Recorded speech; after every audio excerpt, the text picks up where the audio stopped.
세시 음식 이야기라는 책이 있는데 음식에 대한 여러 가지 예화들을 기록한 책입니다. 이 세식 음식 이야기 이 책에 이런 예화가 있습니다. 조선시대 숙종대왕이 밤이 깊어서 궁궐 밖으로 나갔습니다. 낭낭하게 글 읽는 소리가 이렇게 들려서 한번 그쪽으로 가봤습니다. 밤에 좀 왕이다 보니까 좀 적적하기도 하고 또 백성들이 어떻게 사나 살펴보려고 하는 그런 마음에서 나갔는데 이렇게 글 읽는 소리가 들려 가보니 오막살이 방 안에 이렇게 비춰지는 모습이 있었는데 그 방 안에 남편은 글을 읽고 젊은 부인은 바느질을 하고 있었습니다. 아무래도 남편은 선비인 것 같고 부인은 그 선비를 위하여 바느질을 해서 일을 해서 삶을 이렇게 꾸려가고 있는 먹을 것을 그렇게 구하고 있는 그런 가정처럼 보였습니다. 근데 남편이 글을 읽다가 바느질을 하는 부인에게 출출하다고 이렇게 얘기를 했습니다. 그런데 출출하다는 남편의 말을 듣자 부인이 일어나서 벽장 안에서 숨겨두었던 주발 뚜껑에 담긴 송편 2개를 내놓았습니다. 그러니까 남편 선비는 기쁜 마음에 하나를 먹고 또 다른 하나를 부인의 입에 넣어주면서 행복하다, 맛있다, 배부르다 이렇게 말을 하는 거였습니다. 이러한 두 부부의 모습을 보고 딱 송편 하나씩 먹으면서도 행복해하며 사랑하며 즐거워하는 모습을 보고 이제 왕이 궁궐로 돌아왔습니다. 그래서 숙종대왕이 궁궐로 돌아와서 왕후에게 부인에게 송편이 좀 먹고 싶다는 전가를 보냈습니다. 왕이다 보니까 우리 영화나 이렇게 드라마를 보면 왕은 또 이쪽에 살고 또 한참 떨어지는 거에서 또 왕후도 살고 신하들도 살고 그러지 않습니까? 그래서 왕이 이렇게 송편을 먹고 싶다는 전가를 보냈더니 왕후는 큰 푼주에다가 이 푼주라는 것은 아래는 좀 뾰족하지만 위는 넓게 쫙 이렇게 넓게 돼 있는 그런 그릇이라고 합니다. 사기 그릇이라고 합니다. 이 푼주에다가 산처럼 송편을 쌓아서 왕에게 보냈다고 합니다. 왕이 그렇게 산처럼 쌓여 있는 이 송편을 받아들고 이 왕이 지난밤 젊은 부부의 그 좀 알콩달콩하며 즐거워하며 사랑했던 모습을 기대하면서 이 많은 산처럼 쌓이는 송편을 보고 왕은 화가 치밀어 올랐다고 합니다. 그래서 송편을 한 푼주나 먹으러니 나를 돼지로 하는 것인가? 라고 화를 내면서 그릇을 내동댕이 쳤다고 합니다. 그래서 푼주의 송편 맛이 주발뚜껑 송편 맛만 못하다라는 속담이 전해지고 있다고 합니다. 이 얘기가 주는 의미가 무엇이겠습니까? 재물이나 음식의 양과 질이 화목을 가족 간에 부부 간에 가정의 사랑과 화목을 결정하는 것이 아니고 어떠한 마음으로 서로를 대하느냐 그것이 중요한 것이다 라는 것을 깨닫게 해주는 한 예화인 것입니다. 오늘 본문의 하나님의 말씀 또한 그러한 의미를 우리에게 잘 분명하고 정확하게 전달해 주고 있습니다. 이 본문 말씀은 솔로몬이 상어 유사한 내용을 반복 재강조하면서 지혜로운 삶, 곧 하나님 앞에서 경건한 삶을 살도록 교훈하고 있는데 솔로몬은 그 하나님 앞에서의 경건한 삶, 아름다운 삶을 살아가는 가장 먼저 외적인 조건 앞에서 중요한 것이 무엇이냐? 마음이다 라는 것입니다. 우리가 하나님 앞에서 지혜로운 삶, 아름다운 삶을 살아가는데 가장 중요한 것은 겉으로 보이는 외적인 조건보다는 그 마음에 달려있다라는 것입니다.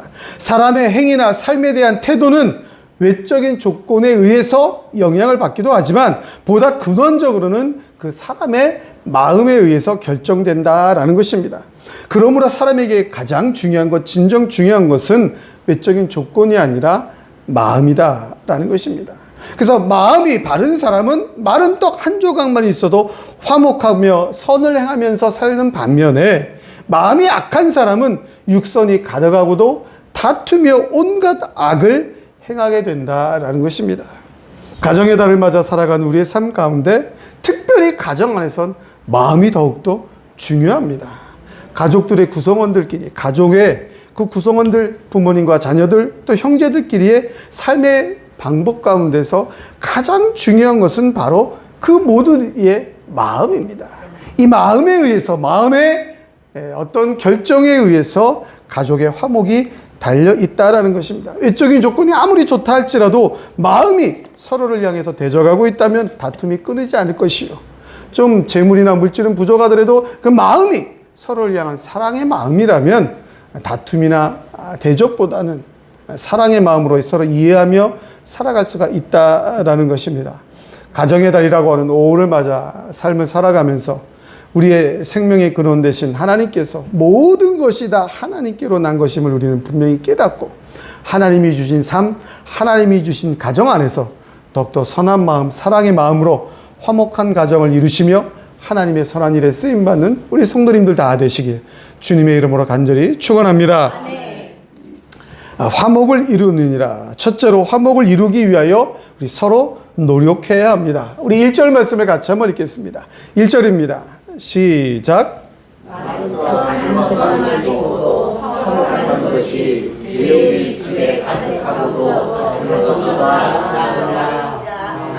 아멘. 오늘 본문 말씀에서는 특별히 가정의 중요성에 대해서 말씀하고 있는데 가정이 왜 중요하냐?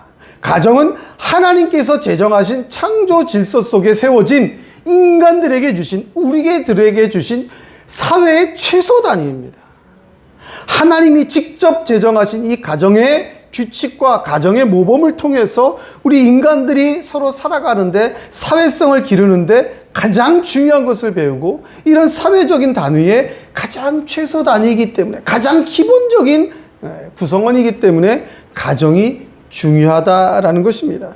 하나님께서는 가정을 통하여 생명을 잉태케 하셨으며 또한 가정을 통하여 하나님의 말씀을 가르치며 배우며 지키게 하셨고 하나님 섬기는 것을, 하나님 예배하는 것을 가정을 통하여 배우게 하셨다라는 것입니다. 그래서 가족들 구성원들이 진짜 화목해야 된다. 근데 이런 화목은 외적인 조건이 아니라 바로 마음가짐에 의해서 결정된다라는 것입니다. 본문의 마른 떡 한 조각으로 화목한 것과 육선이 가득하고도 다투는 것을 비교하여 말씀하고 있는데 육선이라는 것은 한국말로 하면 말 그대로 고기와 반찬입니다. 고기 반찬이 가득하고 많다라는 것입니다. 그리고 히브리어 본문 성경이 쓰여진 히브리어 말의 육선이라는 말의 의미는 제사에 사용되는 제물을 의미합니다.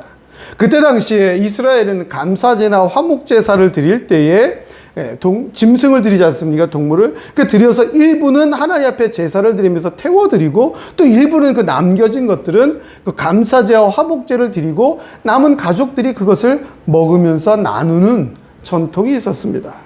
그런데 여러분, 이러한 드릴 제물이 하나님께 제사 드릴 제물이 많다라는 것, 그만큼 풍성하다는 것 아닙니까?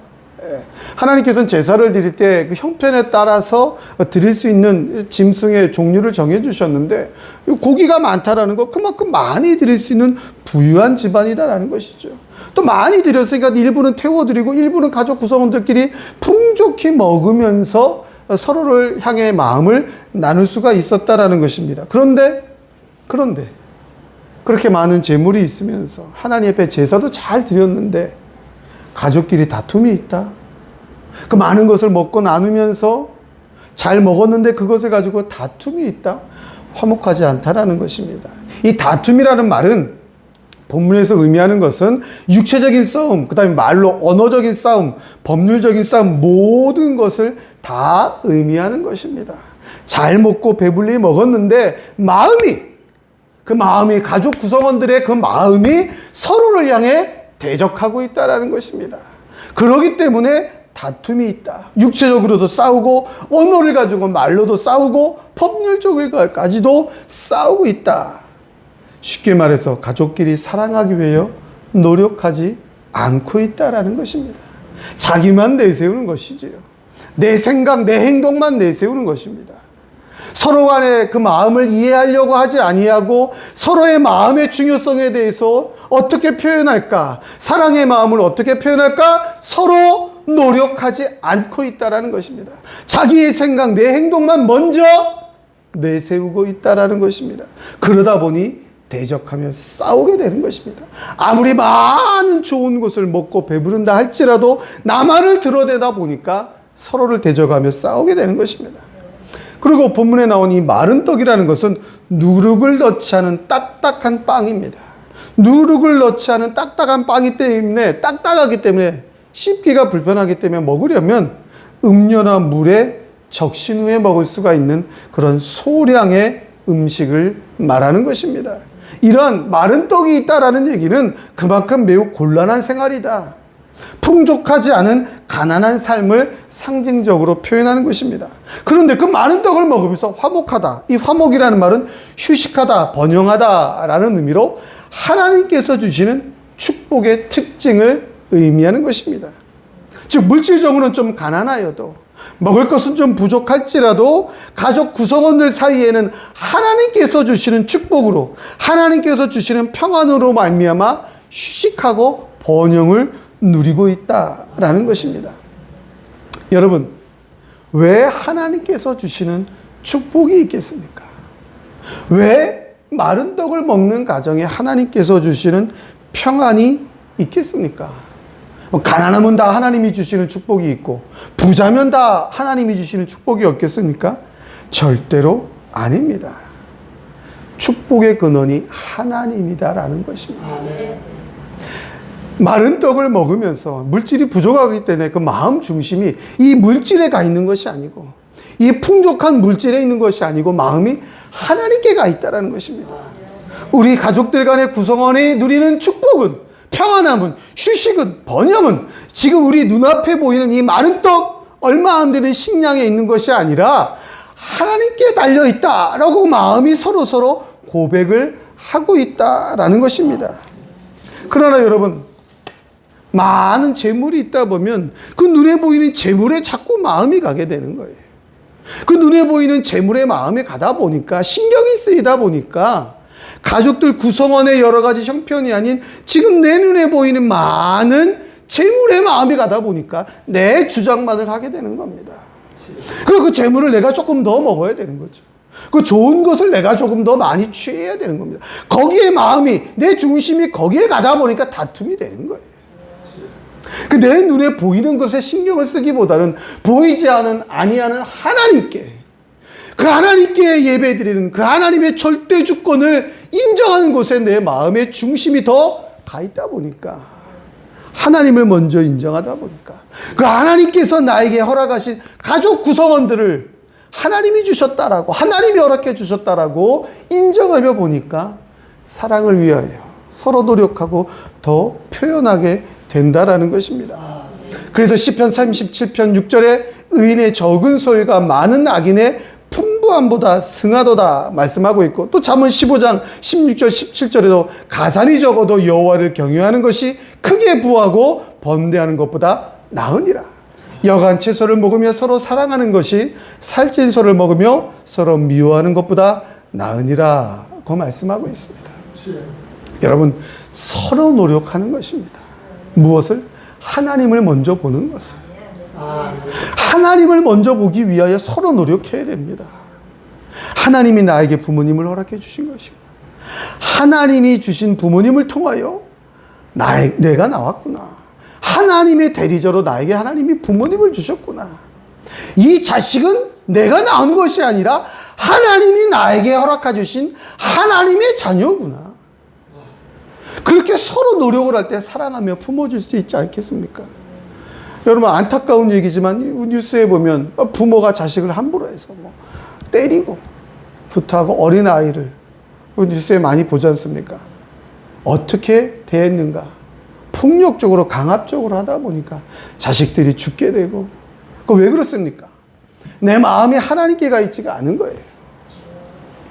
하나님이 주신 하나님의 자녀구나, 하나님의 선물이구나, 이것이 아니라 내 마음이 먼저, 내 눈에 보이는 이 자식 때문에 어떻게 내 기분이 상했구나, 내 마음이 먼저가 되다 보면 안 되는, 자식들도 마찬가지입니다. 하나님의 말씀을 가르치는, 하나님의 뜻을 대신 선포해 주시는 하나님의 대리자로 부모님을 나에게 주셨구나. 그러면 부모님을 공경해야 되는데, 그저 물질에만 눈이 어두워서 물질만 쳐다보니까 왜 이렇게 나에게 적은 것밖에 없어? 그러다 보면 서로 노력을 하지 않기 때문에 불행이 찾아오는 것입니다.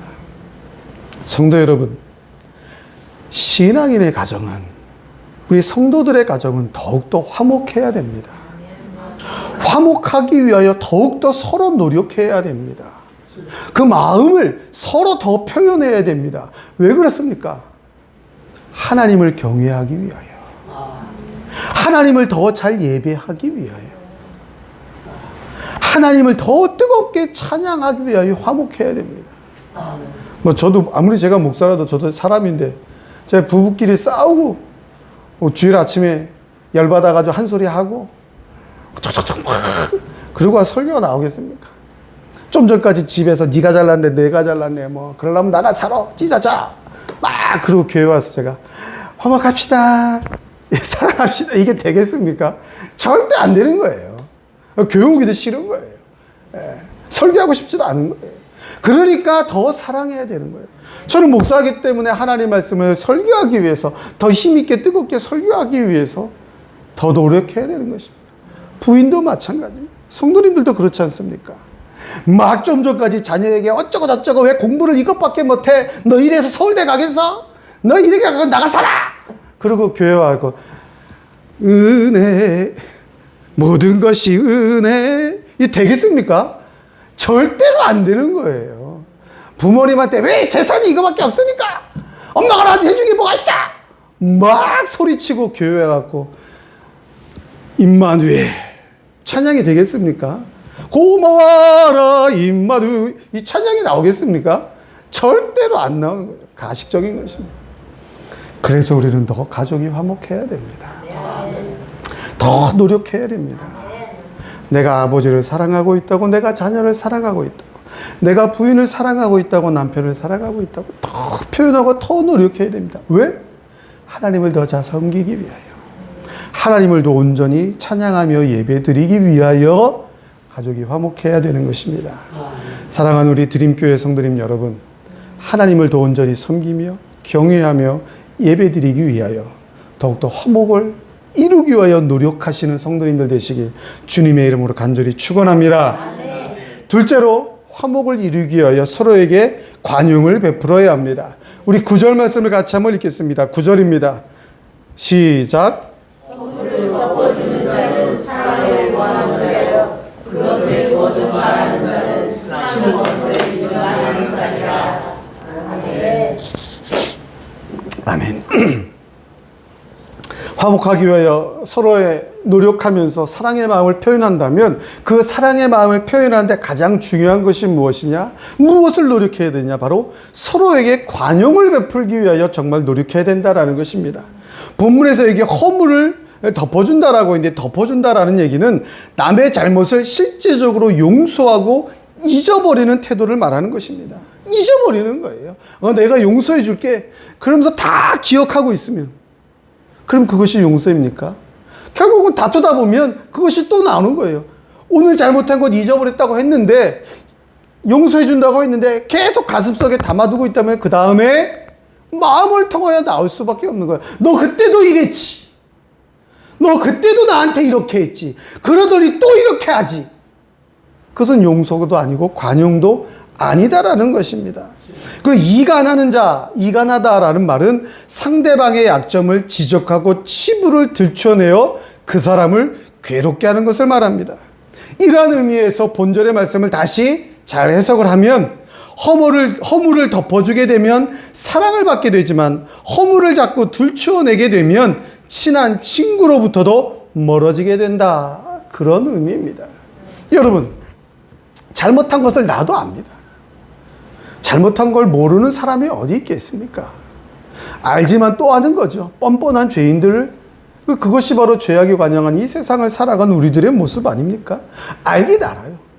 그런데 자꾸 들춰내면서 지적하고 너 이거 잘못했지, 이거 잘못했지, 이거 잘못했지. 그것 때문에 그 지적을, 그 말을 듣는 사람이 괴롭게 된다면 당연히 멀어질 수밖에 없다라는 것입니다, 여러분. 가족끼리 어떻습니까? 가족 구성원 간에 자꾸 부모에게 아버지 나한테 왜 이렇게 하세요? 어머니 왜 이렇게 사세요? 이렇게 살면 안 돼요. 저렇게 살면 안 돼요. 자꾸 지적을 하다 보면 부모의 마음이 어떻게 했습니까? 괴롭다라는 거예요. 훈계하고 가르친다라는 의미로 부모가 자꾸 자식에게 이렇게 하지 마, 이것도 하지 마, 저것도 하지 마. 할 게 없는 거예요. 할 게 없는 겁니다. 지난주에 설교에도 말씀을 드렸듯이 자녀는 주 안에서 부모를 공경해야 됩니다. 가장 극진하게 사랑의 마음으로 이해하면서 부모님들을 이해하고 가슴에 품고 기도하는 것입니다. 부모님은 어떻게 해야 됩니까? 자녀들을 하나님의 말씀으로 훈육해야 됩니다. 하나님의 뜻 안에서 하나님의 사랑을 가지고 양육을 해야 된다라는 것입니다.